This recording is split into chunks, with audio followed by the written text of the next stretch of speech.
create socially committed children with emotional values, with integrity, with leadership, no compromise in moral values. So I believe that one board, one nation works very well. Questioning is a wonderful skill, you know that. It's a life skill. I adopted so many innovative ideas.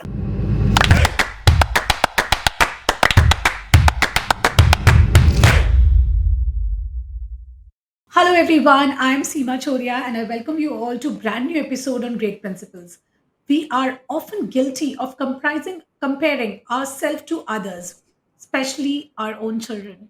This is an unfair practice which puts an insurmountable burden on them. The result is heartbreaking and devastating. Please join me to extend a very warm welcome to our charming educator of the day, Dr. V. Bindhu. She is principal of Hosur Public School, Karapalli, Tamil Nadu. Welcome to Great Principles, ma'am. We are very honored to have you with us. Thank you, Seema. Thank you so much for this opportunity. And ma'am, we are extremely delighted and I'm looking forward to know more about you, about your journey and learn from you many more things, how we can make education more meaningful. So let us begin by knowing your story. How this all began, what made you land in teaching profession and what keeps you going in here? Yeah, thank you for the wonderful question. Very poignant question. Is it a choice? Is it a choice or a chance? Teaching was my choice only. It was not a chance. I took B.Ed and then I was eager to get a job somewhere. Initially, I started my career in teaching colleges, but somehow I landed in school. When my children started going to school, I thought that I would be able to accompany them so that I would be always with them. So that was the first reason in choosing school as my platform or my arena. And I started as a teacher in Bharati Vidya Bhavan in Kodungalur, Kerala. I belong to Kerala. So I started my career. My home was in Kerala, in Kodungalur. So I started there as a teacher. I took classes for my children as well. I was a teacher from class 1 onwards. Class UKG also they have given me, but it was an utter failure. I was not equipped to teach the kids. And they often send me as a punishment to UKG classes, observe the classes and then learn from that. And then but it was a challenge for me because I was handling higher, I mean college students. From there I was coming to school, so there was a little bit trouble for me in the beginning, but I enjoyed teaching the kids. I enjoyed being with the children soon, very quickly. I adopted all my innovative ideas there while I was a teacher. I started teaching them through stories. I enacted the characters. Still, some of the students would tell me that, ma'am, we couldn't forget you. You know how you enacted the role of Caesar, how you enacted the role of Antony, like that. They would be telling that. So even the I still remember Frog and Nightingale, one poem. There too, I mimicked the sounds of the frog and nightingale. So that the journey was a very smooth journey. I soon became the fan of the students. I started a game-based teaching, and there was a challenge at the time. Students were not speaking in English properly in some classes. I used to sit. I asked the principal that, could you give me a chance? So it was a kind of experiential learning for me. I sat with the students for a few days in the class. Simply, there was another teacher taking class, but I was simply sitting as an invisible person among them in class 1 and class 2. I would be spending 2 days or 3 days like that. Okay. Then I would be understanding the real issues they were facing at the time.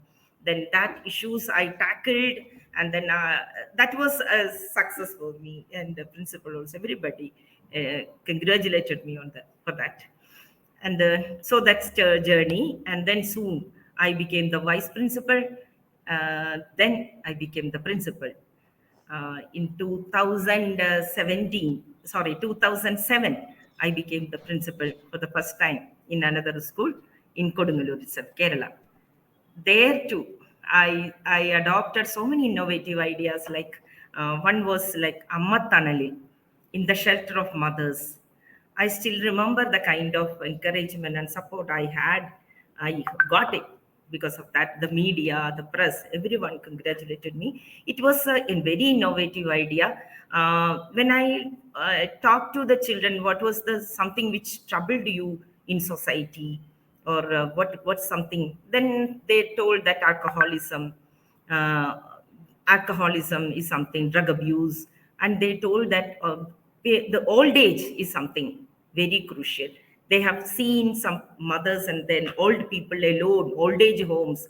So the topic of discussion went on to the old age homes in the country, in the place.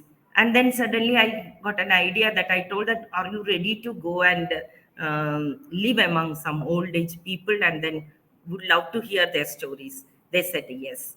Then I divided the class into groups, and then the school bus would take them to some of the mothers. They were staying alone in the homes. So these children would be dropped in the morning, and in the evening only they would be called back. So the whole day they was spending with the old mothers.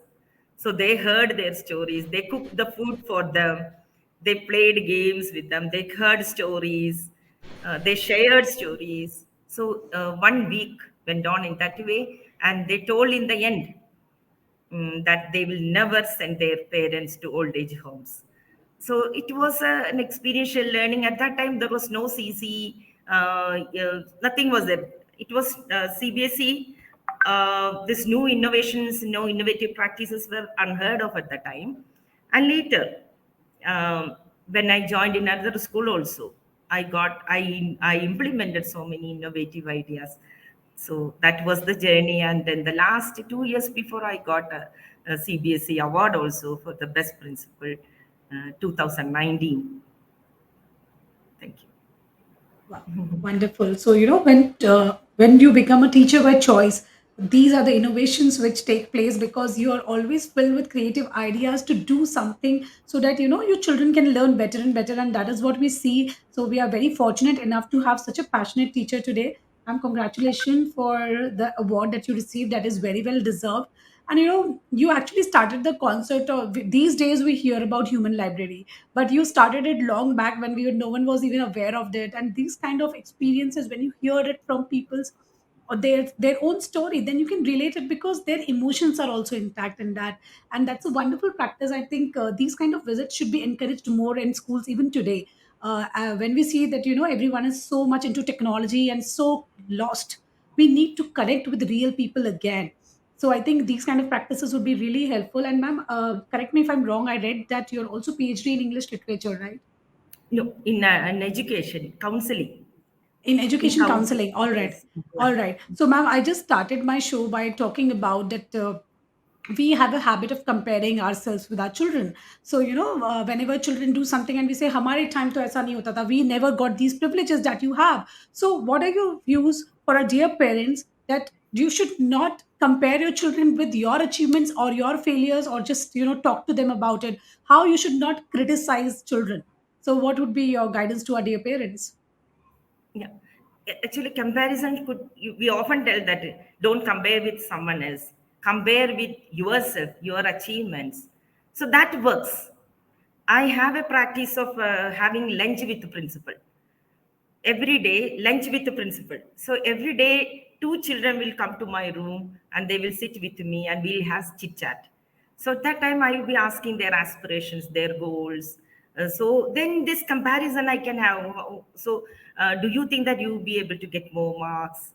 What can you do for that? If you ask such a question, they set their limits, they set their goals, they understand their issues, they start working for that. And it's a beautiful moment for me, wonderful moments for me. I really enjoy such time with the children. So criticism often hurts, no doubt about that. Parents have to be taught about that. They should be informed about how to deal with the children. Still they don't know. Still they don't know because they are eager to. So they show that they believe that they really love them, but actually they are harming them.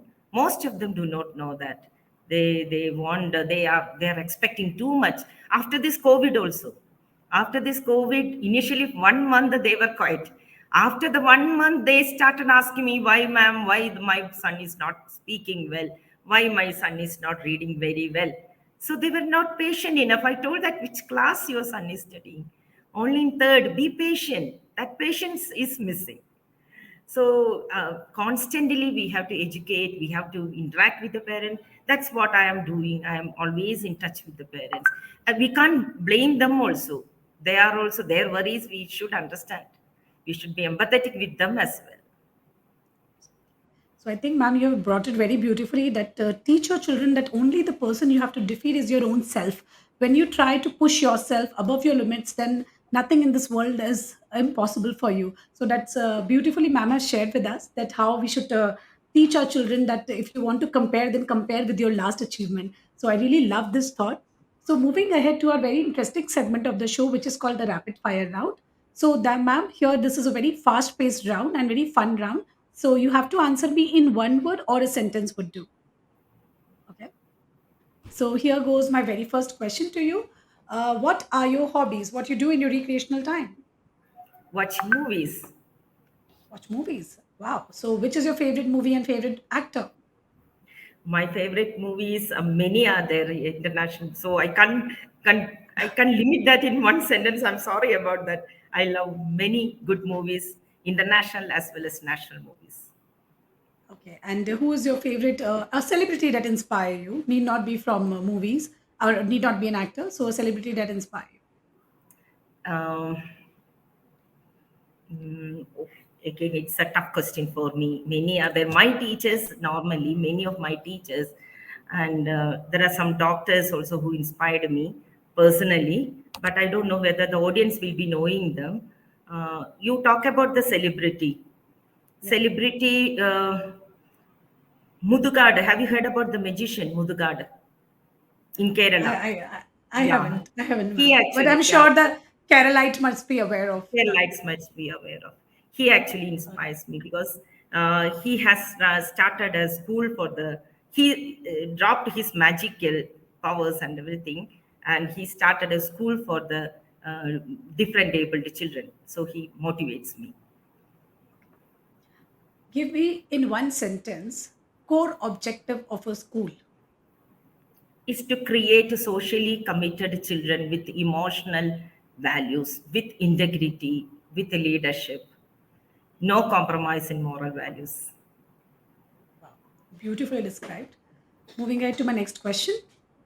What should be ideal school hours for children? Ideal school. Hours. You do you mean the timing? Yeah, duration. Yeah, what should be ideal duration Duration. which child should spend in school?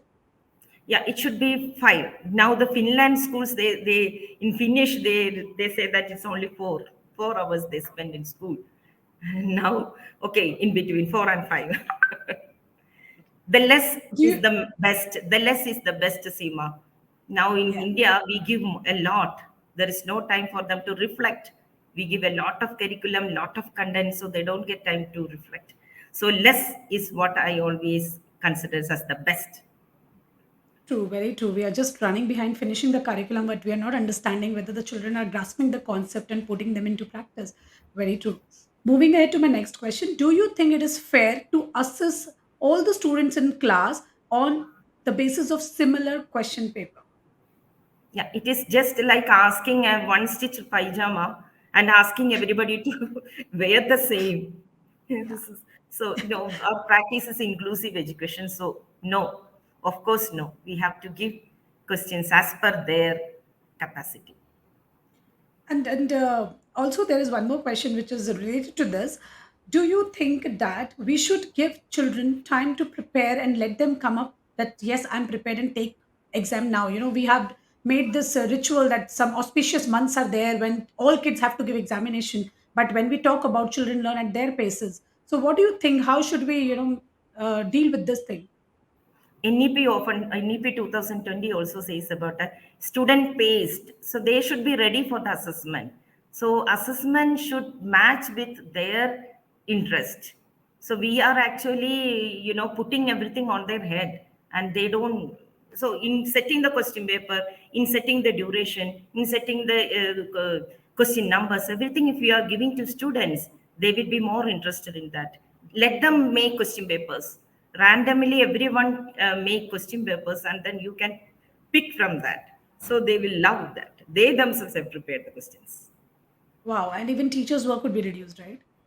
So you are, in fact, you are making child to learn while pulling out the questions also from wonderful practice. Great kind of thing that can be adopted. Do you agree in the concept of one board, one nation? One board, yes, but in India it is impractical, but yes, I believe in that. That will make changes, even though we have inclusive education. So I believe that one board, one nation works very well. One thing about you which many people do not know. I'm so fun loving. I keep on smiling. I'm the only person in school, always cool and calm and smiling. And your smile So is this contagious, nature definitely. everyone knows. I don't know whether anything I'm hiding from others. Yeah, wonderful. Because once anything which a person can wear, that is a smile. Because when you do that, you automatically bring such positive vibes around. So beautiful thing. My last question in this segment to you is, if you were to change one thing in current education system, what would you change? Of course, the assessment.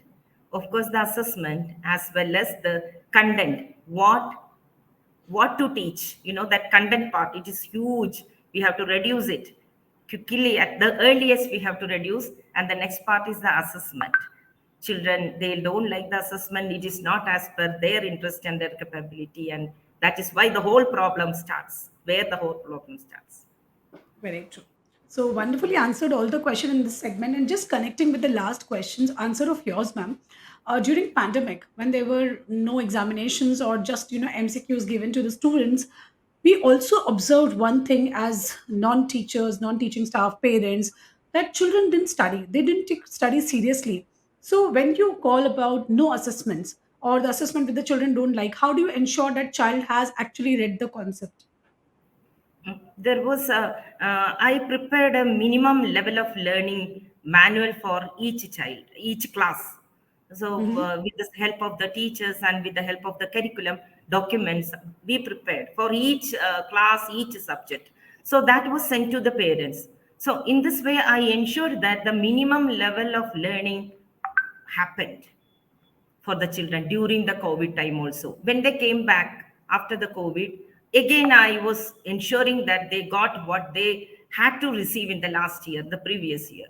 So from there I started the next year's journey. So So this is everything how as you per the have learning outcome. So this is how you bridge that gap which occurred due to the 2 years. All right, wonderful. So now we have reached to the expert talk section of our show.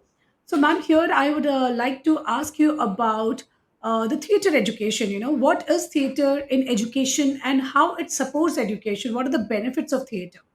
Yeah, theater in education, that also NEP 2020 says that we have to integrate theater also in our curriculum. It mentioned about so many things like storytelling, pedagogy, game-based pedagogy, so experiential learning and bagless days, vocational learning. So this is a wonderful area. We can actually make use in the school. Many of the leaders may not be knowing that, because I implemented that in my school, and I'm experiencing that.